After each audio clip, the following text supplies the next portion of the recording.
Welcome to another edition of the Corner Booth Podcast here from the Snowdon Deli. I'm Aaron Rand from CJAD along with Bill Brownstein of the Montreal Gazette. And our guests today, John Parisella, Sébastien Dallaire. John, of course, former Delegate General to New York and Washington for the Quebec government. And Sébastien Dallaire is Executive Vice President of Léger Polling. We're going to talk about the U.S. election, which is now, of course, just around the corner. First of all, thank you both for being here. Pleasure. Let me ask the first question off the top. When we talk about polling, I can't ever remember a U.S. presidential election, Sébastien, where from week to week, the numbers seem to change, and I don't mean a little, I mean dramatically. And depending on whose poll you believe, Harris is winning or Trump is winning. Have you seen something like this? Can you remember this in U.S. presidential history? Well, there are two different levels to the answer. The first one, in terms of the overall race, how numbers shift, I haven't really seen this, but it's also because in the middle of the race, we changed candidates. So that clearly made a big difference. Before Kamala Harris took over, Joe Biden was trailing pretty badly.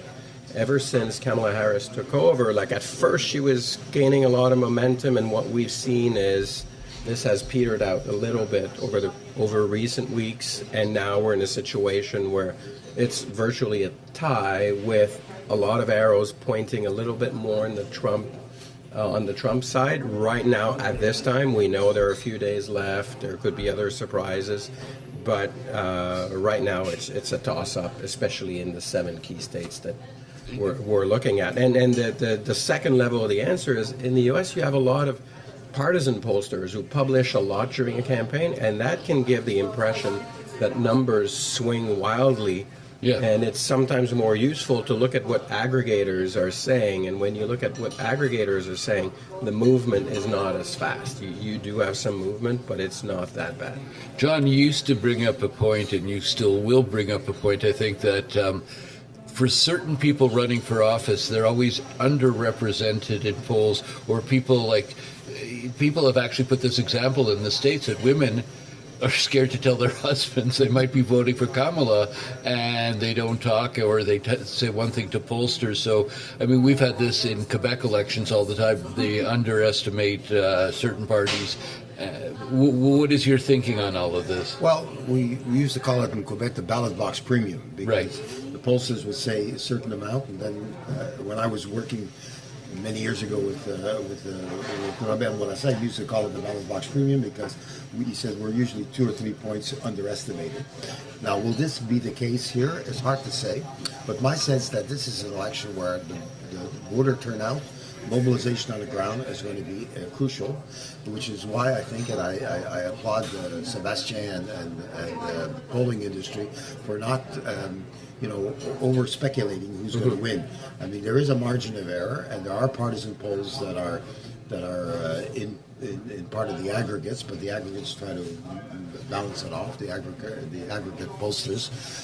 So I would say this election will be played out essentially in those 7 states, and the voter turnout is going to be important. About 150 to 160 million people will vote, but probably only around 60 to 75,000 are going to really make a decision on this one. But I would give the slight advantage at this stage of the game, not to win, because Sébastien is much more qualified to assess that. But if there is a ballot box premium, I would be tempted to give it to women voting for Mrs. Harris. People going out. There are 2 states in particular in the 7 states have referenda on abortion, and that got people out in the 2022 midterms. And the question of democracy, like it or not, this is not the kind of thing that people talk about, but they get concerned about. And that could also be a factor. So I would say, if we're looking at economics, the economy and immigration, I would say advantage Trump. If we're looking at democracy and abortion as a crucial issue, advantage Harris. But it all comes down to, will she get the vote out? And right now, it's she's got the advantage on fundraising, and she seems to have a good ground game. So we'll see. Advanced polling too, I think. Yeah, I think the advanced polling, no matter who, it depends who you listen to, but it's clear that the Harris vote is more discreet than the Trump vote, Right. in my view. Although people say Trump is usually underestimated, but I think less now. I was with Legier's president 2 days ago, and he was telling me that Trump is more popular now than he was in the 2 other elections. So people are much more vocal about it than they would have been in previous. So I'm not seeing his vote being as underestimated as it was in the past 2 elections. I do think, as Sébastien said so well, this has been 2 campaigns in one. And the first candidate didn't do well, as we know. And the second one just changed the polling. And she went ahead. And now she's dropped a little bit, but not significantly, and he's got back to where he was under Biden. So who's what to call? Yeah, and in 2022, pollsters underestimated the Democratic vote in the midterms a little bit, and it was driven mostly by women going out to vote a lot more than they had done in the past because abortion became such a big issue for them. And we know as a motivator to vote, sometimes losing something that is important, like your right to be able to choose for yourself, is a very strong motivator. So the question is, will women be as motivated to go out now? Because when you look at the gender gap in the U.S., it's never been as big as it is now, especially among more educated, for if you compare more educated women with less educated men, you have a massive gap right now. And this is where the battle is going to be won or lost. So to the point, I always found this interesting. I think back to 2016. You talk about, when it was when it was Chelsea Clinton. Hilton might have had a better chance when it was Hillary Clinton against Donald Trump. And they said that the vote, Ken, you just alluded to this, people didn't want to tell pollsters that they were planning to vote for Trump, and that's why pollsters, for the most part, got it wrong back in 2016. You're suggesting now that's changed a little bit, right? Trump voters are no longer sitting in the back, not afraid to say they're voting for him. They're very vocal about voting. How difficult the job then? I mean, can you go to the extreme on the other side then as a pollster, where so many people are saying, I plan to vote this way, and then find that it doesn't turn out that way on election day? It's tough because you need to play the alchemist a little bit if you try to guess that, because as John said earlier, it's all about turnout, and especially in the differential turnout between subgroups of the population. And it's hard to say because in 7 states, it's only, if we compare it to the overall population of voters in the United States, we could say it's almost a handful of people in some communities who will decide who wins or loses. Trying to measure this with an aggregated poll to a certain degree is almost impossible, because if you're talking about a few thousand people in Pennsylvania that will swing, how do you really capture those few thousands in a population of millions to really be able to say, well, we think we are underestimating by 1.2%, because we're talking about decimals. And for pollsters, decimals are a bit of a sworn enemy, because if we go to decimals, we can't go to decimals, because we're talking about polls that have a margin of error, that there are different sources of error we have to take into account. So if we go into decimals, we're not really doing our job properly, because we're way too specific. What I find fascinating is Canadians are so invested in this election. It's not that we don't get a kick out of provincial, municipal, federal elections, but I know more Canadians, people telling me they have sleepless nights worried about the outcome in the States, for good reason. I mean, if he wins, he wins. If he loses, he'll protest, and who knows what kind of riots we might be into. But your polling indicates, too, a very strong interest. Leger came out with a poll. You want to elaborate on that? Yeah, it's about 7 in 10 Canadians who are interested in which the is campaign remarkable. right now. Which is remarkable. It was high last time as well. I mean, the last 2 elections, Trump being in the race, there definitely was a lot of interest. What is different is in terms of the worries about violence that could happen after the election. Even though we saw it happen, we're not more worried than we were 4 years ago. Oh, really? Or 8 years ago. No, it's almost like was normalized a little bit. Canadians are worried generally, but not that worried. And we also see that in Canada there's a partisan split that is starting to appear where conservative supporters are much less worried than supporters of other parties. And they're also more supportive of Trump if we ask them who they would vote for if they were a U.S. citizen. But to a much smaller extent. To a much smaller extent, but among conservative voters, Trump would win. It's close to a margin of error, but it's but that's very different because it wasn't the case 4 years ago, and it speaks to the way that our politics have polarized over the past 4 years, but also the fact that many people have gotten used to Trump in many ways. If we could talk just, and John, you've been around for many, many elections, so you've had a chance to sort of sit back from the outside looking in. Can you remember a U.S., we talk about polarizing, a U.S. presidential campaign that's been as polarizing as this? Can you remember a time when the word fascist came up in a U.S. election, and Hitler's name has come up in this election? I don't recall, and I've never seen it as polarized in my lifetime. And probably in the history of the United States, it'll go down as certainly the most polarized because we now have media. There was another era. There were eras when there were no media. They were polarized eras as well. I mean, the United States did have a civil war to dealing with the question of slavery. So it's not as if violence is absent from the picture. But this is the most polarizing one we've had, and the country's been more polarized over the last few years.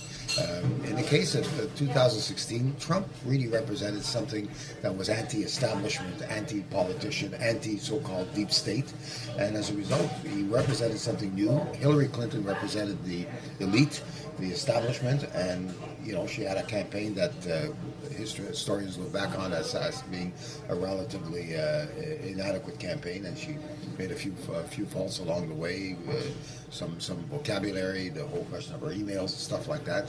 So at the end of the day, she won the popular vote, but she didn't win the electoral vote.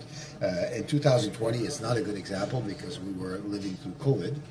Biden was in his basement campaigning, and Trump was chaotically managing the system. Plus, he got COVID and missed the last debate. We remember. So, I mean, this is the first one where a lot of Canadians are watching this debate, or this campaign, and feel not only that it is polarizing, but it's going to have an impact more directly on Canada-U.S. relations than any other election. There's the revision of the free trade agreement that was signed in 2020. The revision is due for 2026. We know that Trump is not going to just do a revision. He's going to try to renegotiate. And we know that Mrs. Harris voted against the agreement, so she won't give us any gifts in the process. So that's going to have an effect. The question of climate change, it's clear that if the Biden-Trudeau partnership, or at least renewal of the partnership, continues with Harris as president, climate change will be a common area of concern. But it won't be the case with Trump, who's a climate skeptic. And then the third one is the whole question of NATO, the 2% of our GNP contribution to the NATO budget. Trump, as you know, sees NATO as something that he carries, that he has to carry. He's not friends with many of his allies. He's friendlier with Orban of Hungary, more friendly at times with Putin and with Kim Jong-un than he is with Macron or any other member. So he will definitely bring that back up, but she cannot avoid bringing it up because our goal is by 2032 to be contributing to 2%. I think there's theaters of war that exist right now. You've got it in Ukraine. You have, of course, Middle East. We don't know where that's going to go. We never know where China's going to go with Taiwan. So, like it or not, the Americans are going to put pressure on Canada on those issues. So these are issues that are going to affect Canadians, and not to mention, of course, the question of tariffs. The question of that's a big one, right? Tariffs, something he keeps talking 10, about. 12, 10, 20% on any tariffs outside of the ones dealing with China. China is 60% that he wants to do. So will there be that additional stuff, and that will compromise, in my view, the economic relationship between Canada and the United States. Now, I don't want to be doomsday predictor today, but these are factors that are affecting a lot of people watching this campaign more than any other campaign in the past. So this is one that the day after, we're not going to be just simply saying, okay, let's change the station. Yeah, right. Let's talk about the next issue. It's going to be there and dominating, and it'll now have an impact on our election because we're going to be on the verge. Well, of election. your point is well taken. In terms, Canada's not going to get a free ride if Kamala gets in either. Come free trade, because she's going to have to make a statement. And in fact, it's a very iffy situation. Which situation would be better? But well, I think the approach, the Kamala approach, is going to be very similar to the Biden approach, much more civil, right, but not the less firm. Taxing. So I mean, we have to live with that. Yeah, A bit more predictable. The Corner Booth podcast is brought to you in part by the Snowdon Delicatessen, where we are.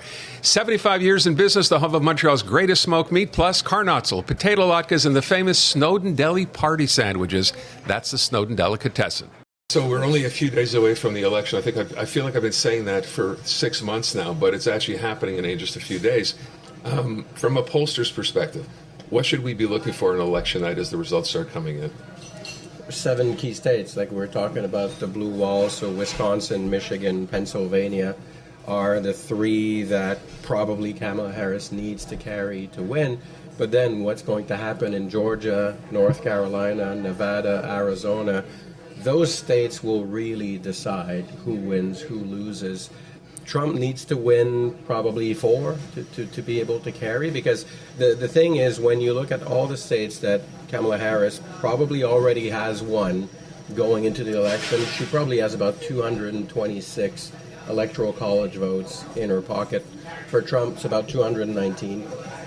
Those are pretty much settled. It would be extremely surprising if any of the states where it's a little bit closer were to flip. But those other 7 states right now, they are so close. And historically, when Wisconsin and Michigan went one way, Pennsylvania tended to go the same way. So this is what we'll be looking for. And those votes will come in fairly early in the evening. But of course, the issue we have in the way the electoral system works in the U.S., because it's run by the states, as you're watching election night, you will have some very odd results often coming up early, because early ballots haven't been counted, mail-in ballots haven't been counted, and we saw it last time in 2020 because there was such a high proportion of mail-in ballots that early in the evening Donald Trump took a big lead, especially in Pennsylvania. If I recall, the early numbers were 15 to 7 points. He had a 15 to 17 points lead before in the big Pennsylvania. cities came in, and then But also before they started counting the mail-in ballots, where Biden had a 3-2 advantage. So that really started tipping the scale, and what also triggered his anger at this, saying, you see, the more they're counting, the more the Democrats are catching up. It's rigged, and so one of the things we'll want to see on election night is, will we have a clear sense of what's happening in some of those 7 states, and will there be this shift as mail-in ballots and early voting start to be counted? Will we see a shift where we go from red to blue throughout the evening? And is there a point at which Donald Trump goes on stage and says, we won, stop the counting, this is... Because we know it's not impossible. Like 4 years ago, a lot of people thought it was impossible that he would not concede if he lost. Well, he didn't. And now, in hindsight, we say, well, it's probably not surprising because he told us he wouldn't. Yeah. So now we know he won't. The question is, how will this work? The big advantage from a from a democracy's perspective this time around is he's not in power. So he doesn't control all the same levers that he used to really slow down the process across all those states. But there could be a lot of shenanigans within those states as well. Absolutely. There could be a lot, and this is where the prospect for violence is a bit worrisome. Because John points at a doomsday scenario, which is absolutely that the Republicans control the House, and there is a theory out there that if you get each of it, since he controls each state, could make a difference. The way it happens is that once the election is over, or at least somebody that's declared a winner, and if there's none, that makes the electoral college meeting in the capitals of the different states on December 17th very crucial. Right. If at the end of the 17th of December, that Wednesday in December, it's decided who's won the electoral college, then it gets essentially ratified on the 6th of January by Congress getting together, right. as they did when Mike Pence essentially presided over that and allowed it to be, and then on the 20th there's the inauguration that takes place. We've got to remember this election is not just about president, because we're choosing 100% of the members of Congress. We're choosing a third of the Senate. It's possible the Senate may flip because it's 51-49 right now, and it's likely that the seat in West Virginia will probably flip to the Republicans because it's a strong red state. So we're going to be facing the fact that could flip. The House is tight. So it's hard to make the call on that one because there's a number of seats that the Republicans won in areas that Biden won, and these could flip. When does the new House come in, though? Does it wait until the president comes in, or the House actually votes on the results? The new House votes on to ratify the the votes. Not the current House. Okay. So the other thing to keep in mind is that in the last election, 6 out of the 7 so-called battleground states all voted for Biden. Right. And now it doesn't look like it's going to be 6 of 7. So that's to be cared for, to be watched. The fact is there's no ballot box question dominating any of those states in many ways. We talked earlier about a ballot box premium. That remains to be seen whether that will concretize itself. So we're living in a situation whereby, yes, there will be, immediately as we see right now, there's at least 200 lawsuits have already been issued or instigated by the Trump team. And all the ones that have met court meetings have lost. Right. So the situation is, the rule of law still exists in the United States, and I keep telling everybody on the 5th of November, it's not an election for a coup d'état. It's an election, period. And then, of course, we'll see what happens. Now, yes, there could be some violence. Yes, there could be some contestation. I'm expecting Washington on the 6th of January to be pretty under security. That was not back in 2020. So we're looking at a situation whereby we'll have uncertainty. But to take the last point you made in the question you asked me, Bill, if at the end of the day it does not get ratified on the 6th of January, then the House votes, and each state has a vote. And as we speak right now, the number of representatives plus the 2 senators in each state make up essentially the makeup of the state. Right now, out of the 50 states, 27 states are Republican, and it's likely that will remain the case, even if she wins, and even if she wins the House. It's likely that it'll be, and that's probably the so-called secret that Trump was indicating. Because his goal, and that was his goal. That's why he's upset with Mike Pence, because if Mike Pence had not ratified, he would have been president of the United States on the 20th of January 2021, and he's playing that scenario right now in his house. Mm-hmm. All right, I want to just, before we run out of time, from both of you, what has been the biggest surprise, as far as you're concerned, in this election so far? What surprised you the most, if anything? Well, if I may, he's the pollster, so he's much more scientific than I am. Having done politics, that a president withdraws from a campaign this late in the campaign. Lyndon Johnson withdrew in March, and they still had primaries to go, and there was a convention. In this case, the primaries were over. We were on the eve of a convention. The Republicans were about to start theirs. There was an assassination attempt on the frontrunner in the Republican Party, and then 3 days after that convention was over, and it was a love fest for Mr. Trump. Mr. Biden then decided that he was not going to run again, and Mrs.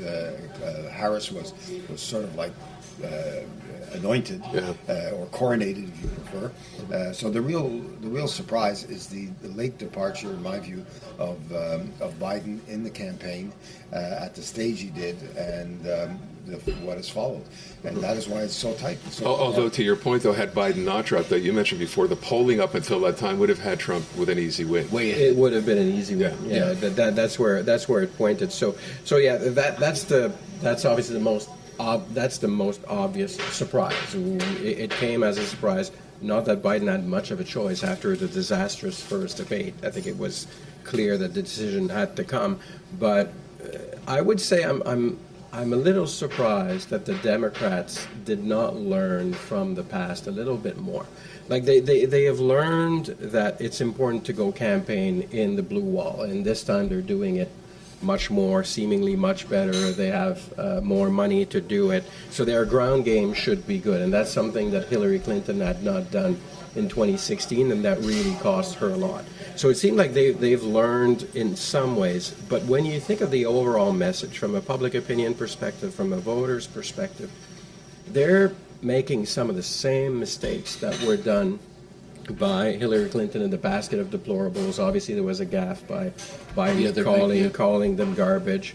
But above and beyond that, so you mentioned earlier some of the words that were used. Like we hear fascist in a campaign. We hear it's okay for other people to say it in a way, and there are a lot of indications that. And then you have academics who got involved and said that's probably a word we could use, but from a Democratic leadership standpoint, doing this tends to really anger those who are either voting for Trump or who might consider voting for Trump, because then you're being told you're a fascist or you're voting for a fascist. And you're just giving ammunition to Republicans, and especially to Donald Trump himself, to say, see, they still don't respect you. See, they still don't listen to you. And I thought when Kamala Harris took over, the strategy that was working at first, and she had more enthusiasm, she was ahead in the polls, she started calling them weird or, that's a bit strange. And she was more dismissive instead of being downright hurtful to some of their supporters or saying things that were more incendiary. It was the approach was more to say, this is odd, this is weird, and she was trying to move away from the scarier rhetoric, and this seemed to be working. And now we're back to the very scary rhetoric. For good, I mean, there are a lot of good reasons to talk about this, because there are a lot of very scary things in this campaign. It's very divisive, but I thought the Democrats would have learned to be very careful not to anger Donald Trump's base, because I'm not sure they were as motivated as they were in the past this time around. Well, I would like to sort of say that the errors that the garbage comment that Biden made is very late in the campaign compared to deplorables, which was much earlier in the campaign. So in that sense, I'm not sure it's going to have that much of an effect. And it wasn't her, it was Biden. And then, of course, Trump's campaign has probably been more incoherent, more angered than his previous two campaigns. I mean, this morning he was talking about guns being pointed at Liz Cheney, 9 guns being pointed at Liz Cheney. She wouldn't talk like that if they were shooting at her, you know. So this is the kind of rhetoric that Trump seems to be, essentially, to use their expression, more unhinged than he was in the previous elections. So I think that's one thing to keep in mind. Also, that a lot of Republicans have decided to dissociate themselves with Trump and to support either Harris or to simply not support anybody. Not to mention, of course, the close collaborators like the John Kellys of the world and the Mark Milley's of the world who talked about the question of fascism. So I think there's less unity in the Republican Party, and people forget that there was about 25% of the Republican base in the convention, in the primary cycle, that was not with Trump. They were either with Nikki Haley or they were with Governor DeSantis. So there's a lot of Republicans that are not feeling that this is their party anymore, and that's a hidden factor in my view. Will they go out and vote? Will they be motivated to vote? That remains to be seen. Yeah. But I think right now, I sort of agree. I certainly wouldn't use the word garbage that Biden used. I think it was a mistake. I think she handled it relatively well. I thought her speech on Thursday was very, was it Thursday or Wednesday? Was very good, with over 60,000. And then he came back with his women comment. We're going to protect you, women, if you like it or not. Celebrities do have a role, and LeBron James has since J-Lo, Taylor Swift, a lot of people. So I would say that the Democrats could have been a little bit more coherent in a way and stayed on the high ground longer. In that sense, I'm like you, Sébastien. I like that. That's the way I would do politics. But I don't think it's been as divisive. And there's one thing that could end up if Harris wins and she wins Pennsylvania, the October surprise we're going to say is going to be the comedian who called Puerto Rico an island, a garbage island. Because if the highest percentage of Puerto Ricans outside of Puerto Rico live in Pennsylvania. If she wins Pennsylvania, my view is because of that. That will have been the October surprise. Just ask with respect to voters, though, and then we'll move on. It seems to me at the beginning of the campaign, there was a lot of talk about undecideds. That was a fairly large group. It seems to me there's been less and less talk about them. Do you think is that still a significant group heading into this election, the undecideds? It's very small by now, and I'd be careful when we look at what's happening. If we think about it carefully, how can you be really undecided right now? Seriously. The issues, and especially the candidates, it's pretty clear what you have in front of you. And so if you're undecided, you're certainly not unemotional about it. So the emotions are there. If you feel completely disconnected and undecided by now, you're probably not going to vote. That's just reality. You'll vote independent. Or you'll vote independent, or RFK Jr. We'll find a way to scratch your vote. You'll find a way to do something else. But I don't think that's going to play that much of a role. But it's more the softer voters who are leaning one way or the other, who could still change their minds. So Jill Stein will not win the presidential election. No, we can be sure that. She will not win, but she could be a factor in some states, in particular maybe Wisconsin. I don't want to put you guys on the spot, but I will. If you had to make a pick a prediction. Who wins? Who wins? I was asked that yesterday, and I said you're not going to. It would be irresponsible as a pollster to say I think one or the other would win, because, and John really explained well why some factors at the end of the campaign, the ground game, the money, the strategy might tip the scale towards Harris, even though right now the scale is slightly more on Donald Trump's side. So I really can't go one way or the other. And I think we learned from 2016. I would go the following way.